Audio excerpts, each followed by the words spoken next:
Good evening. We are 11 days into the first war of the new year. It has so far killed over 600 people, and today dozens of civilians were killed in what may be a turning point in this latest violent chapter in the poisonous relationship between Israel and the small strip of land right next door called Gaza, home to 1.5 million Palestinians. U.S. television networks aren't being allowed in to see the story firsthand in Gaza. But the basic facts in this fight are clear, and we begin again tonight with our chief foreign correspondent, Richard Engel, in Israel. Richard, good evening. Good evening, Brian. UN officials say in the last 24 hours, Israeli forces have attacked 3 UN schools and a UN health clinic. But the most serious by far was today on a school in Jabalia. In the first chaotic moments, the men, women and children scrambled for safety. Some tried to help the wounded. The 350 Palestinians who had taken refuge in a United Nations school in Jabalia hadn't expected to be attacked.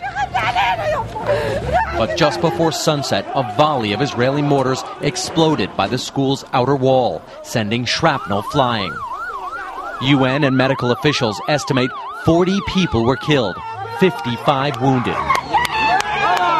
Nearly all the casualties were just outside the school. But Israel says it acted in self-defense.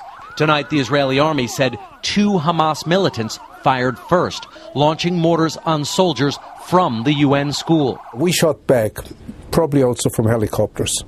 The moment we shot back, the building exploded, which shows that this wasn't really a school. It was a school, but used as a storage facility for explosives and bombs. From Gaza City tonight, a top UN official could not confirm or deny if Hamas had fired from the Jabalia school, but admitted militants have used UN locations before. Our school grounds have been used by both the Israelis and the militants in the past. Both have made them battlegrounds.